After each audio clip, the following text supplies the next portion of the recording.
We're on to Parasha Tetzaveh, and Parasha Tetzaveh describes the building of the Mishkan and also the making of all the clothings of the Kohen Gadol, the high priest. So, first of all, those parshas are very strange because it's all about building and how to make clothings, and verses goes on and on about the service of the temple. It's very hard to grasp on how it's connected to us. So we're trying to see what we can learn from some of those, or at least what's the general concept. We know that everything that we learn in the Torah has to be a teaching for everyday life. We don't care about a building or the dimensions of a building. Every dimension, every specific architectural design is all here to teach us a deep lesson in our everyday life. So here in this week's Parsha, it's such interesting. So we're dealing with the Kohen Gadol. And it's also the only parshas where, not the only parshas, but one of the parshas where Moshe's name, since we have Moshe, it's absolutely not mentioned at all in that parsha, which is very strange because we thought that Moshe's name was erased, so to speak, at least once because of the Chet HaEgel, and because Moshe Rabbeynu took responsibility. He said, don't put me in this book if you don't forgive them for the Chet HaEgel, but the Chet HaEgel, the sin of the golden calf, happened next week. So why this week's Parsha is the Parsha where Moshe's name is not mentioned, and it's out of the order, and so what's the connection with the Kohen Gadol and the building of the Mishkan? So let's try to understand. What is the Kohen Gadol? What is the Kohen Gadol? The Kohen Gadol represent that person, or if we can say, the climax of the responsibility that a human being can have. As Jews, there's something really crazy that we Jews do, is that we take full responsibility upon ourselves. That's the highest level of being a Jew, is the Kohen Gadol who takes responsibility for everybody, all the Jewish people. So it's a very hard concept to grasp and to live by, meaning that if something bad is happening to you, it's really also because of me. And we have a very famous Gemara from Rabbi Yeshua ben Levi, who was learning with Eliyahu Hanavi every day, and one day Eliyahu Hanavi is not coming. So it's very strange. A few days passed. About a week later, Eliyahu Hanavi comes back, but he comes back not happy. And Yeshua ben Levi said, "What happened? Why you didn't come?" So Eliyahu Hanavi say, "Well, I didn't really want to come, but I was forced. The reason why I did come, it was because not so far from your house, someone got killed." And Rabbi Yeshua ben Levi say, "But so what? I was just home. I didn't do anything wrong. I was learning Torah." So Rabbi Eliyahu Hanavi says, "Well, exactly. If you were learning Torah the right way, if you were behaving the right way, then this wouldn't happen close to your house. The light of your Torah, your teaching, what you're doing, should have protected that individual." So this is a very intense thing. It means that whenever we do something religious, we have to understand that it's here to protect the others. I'm affecting the others. That's actually the main purpose of doing something religious, is to elevate everybody, not just for my own pleasure or for my own self-identification.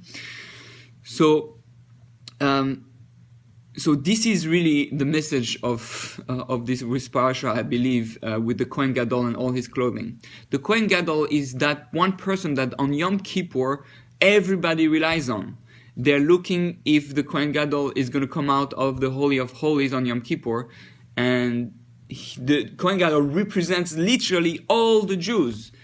And if the Kohen Gadol comes out alive, then from the Kodesh HaKadoshim, they know that they're all going to be forgiven. And that's the concept of why Moshe Rabbeynu took full responsibility. Moshe Rabbeynu was also the climax of responsibility within the Jewish people. He took full responsibility. You sinned. It means there must have been a problem in me, and that's why you all sin. And when Moshe Rabbeynu said, you take me out of your book if you don't forgive them, because he was such a tzaddik, it had to happen on some level in the Torah. So God took him out of the Parasha Tetzaveh. Why Parasha Tetzaveh? Because it's the Parasha that corresponds to the Kohen Gadol. Moshe Rabbeynu was supposed to be a Kohen Gadol, and he refused. So there's two things here. To show us the connection of Moshe Rabbeynu, that he reached a level of a Kohen Gadol, so to speak, in terms of responsibility. That's why it's connected to this week's Parasha. I don't want to see his name, but it's to let us know that he failed on his level of responsibility, because really, what's the reason why he lost his kehuna, that he was not able to be a Kohen Gadol? Because he refused to take responsibility for taking out the Jewish people. He didn't want. He wanted to take Aaron, his brother, to do it. Now, whatever the reason that he was thinking, he should have allowed Hashem to let him the full responsibility, and Hashem was not happy that he refused. And that's to teach us that when it comes to responsibility, this is one of the most important things. Hashem doesn't forgive something like that. If I'm not responsible, then I'm nothing. I'm just for myself. Responsibility is what makes us a human being. That's what makes us important. That makes us live. That makes us change. And our self-esteem is based on that. So, actually, being religious by definition means being responsible, especially in Judaism. The main reason why, as Jews, we decide to be Jews, we converted as Jews, we live a life as Jews, is to be responsible for the world, is to be responsible for the other, to bring the world on a higher level. So Moshe Rabbeynu, we see, because it originated with when he refused to take responsibility, and that caused, in a way, on some level, the Chet Egel. In this week's Parasha, we see, you see that responsibility of Kohen Gadol, you lost it. This is what you should have been. You should have taken responsibility. So we have to learn from that we should not be too humble, as who am I to take responsibility? No. B'makom she'en ish ishtadel yod ish. In a place where there's no man, you have to be the man. You have to take action responsibility. So now we understand that the Kohen Gadol is dressed in a certain way, and every part of the Kohen Gadol, every garment represents. So, for example, the ephod, which is one of the robe, represented the fixation of Lashon Hara. That when you speak Lashon Hara, this is fixed. So, when the Kohen Gadol wears that, he wearing it to represent the fact that he is going to work on the Lashon Hara and remind himself that if he speaks Lashon Hara, he's affecting all the Jewish people. He's here to fix the Lashon Hara of the Jewish people, and therefore, if he does it, then it's going to fix the others. So it's the same reason why the Kohen Gadol, whenever there's someone who kills someone inadvertently, then he has to go in the cities. It has called Ir HaMiklat. He has to go in the special city where the Levim are, and that person who killed inadvertently stays there until the death of the Kohen Gadol. Why he has to stay there until the death of the Kohen Gadol? Because the Kohen Gadol was responsible for that person. If that person was killing inadvertently, that must be there was a defect in the Kohen Gadol, and therefore they are directly connected. Now, if you understand that concept, this concept is crazy. That means that the Rosh Yeshiva, the rabbi of the town, if there is something bad happening in the town, he is responsible for what's happening.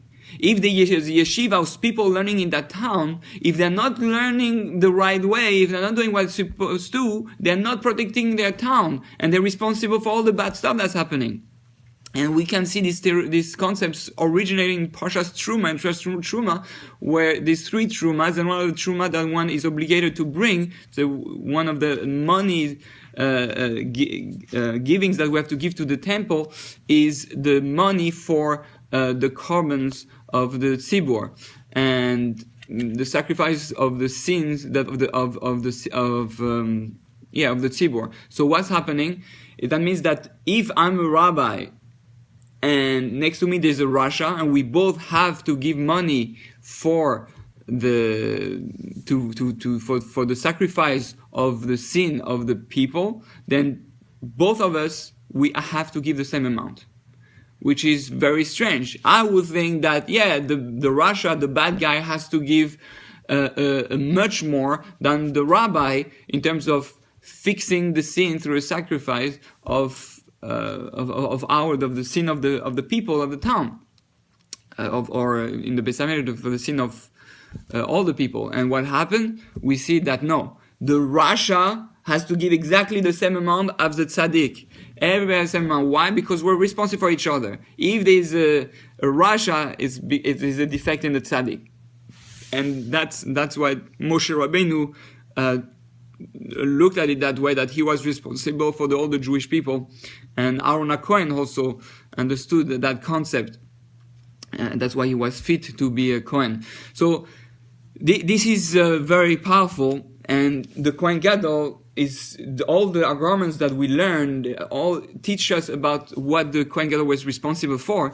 Plus, on the breastplate that he has, the Urim Vetumim, the Choshen Mishpat, we have 12 stones representing the 12 tribes, and it's very interesting. It says that this Mishpat, the Choshen Mishpat al Libo, that the Mishpat means the plate, but here it's Mishpat by itself means the judgment, that the judgment really of the tribe will be on his heart. Meaning, how are the 12 tribes going to be the judge? They're going to be judged based on what's in your heart. It's on your heart. And based on your heart, this is how they're going to be judged. So you're completely responsible for the 12 tribes. So to come to a more, I want to connect it to something that we have in everyday life. Every week when we go to Shul, there's a special time called when we read the Torah, and we say the Mishiberach. What's the Mishiberach? We pray for the sick people. And the truth is, there are very few shuls, very few synagogues where people, in the time of the Mishiberach, pay attention completely and listen to the names of the sick people and all that. It's a time where people just they speak, or they do, or they look at a book, but they're not attentively listening to that. And it's terrible. It's in a way, in my opinion, much worse than not listening to the Torah. Because the Torah, okay, Hashem is listening is speaking to us, and we're listening to Hashem. But Hashem always says that the mitzvot between Adam and Makom are less important than the mitzvot between Adam and Chavero. Meaning, if we don't forgive our friends, Hashem is not going to forgive us. So we have to be more careful with the mitzvot between man and man. So what's happening is, as if, let's say, I go there because I have a friend who, God forbid, got cancer, and say, my friend got cancer, and I'm saying his name, but nobody is paying attention. Then why am I saying Mishiberach at that time? Why is it that we say Mishiberach during the time of synagogue? I can just say it at home alone and pray for my friend. No, there's something very special. Is that when we come to the synagogue, we make an action of responsibility, and we're saying, my friend is sick. My friend is sick. Do you care? Or you don't care? If you care, you're going to listen. Now, why is that so important?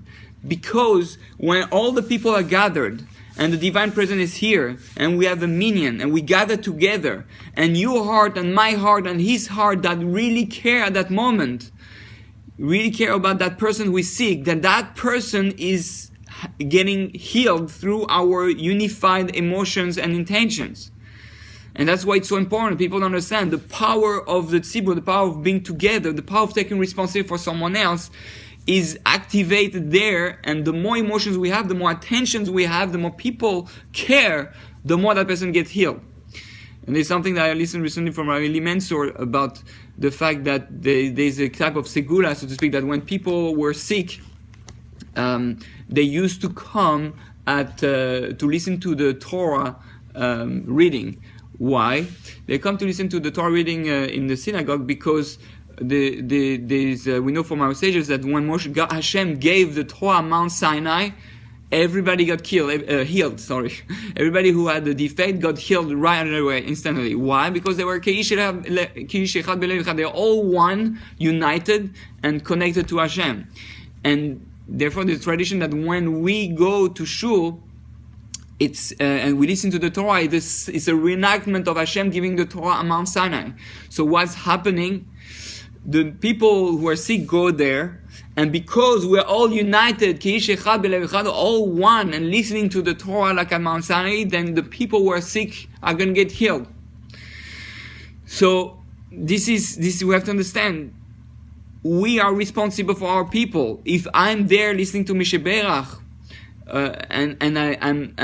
or I don't pay attention, I don't care, it doesn't even bother me that there's someone sick, then I'm wasting the opportunity. I'm not being responsible. I'm not being a Kohen Gadol. Each one of us is a little Kohen Gadol. Each one of us, right? That's why the Gemara said, "Bishvili nivra olam." The world is created for me, and I'm responsible for the whole world.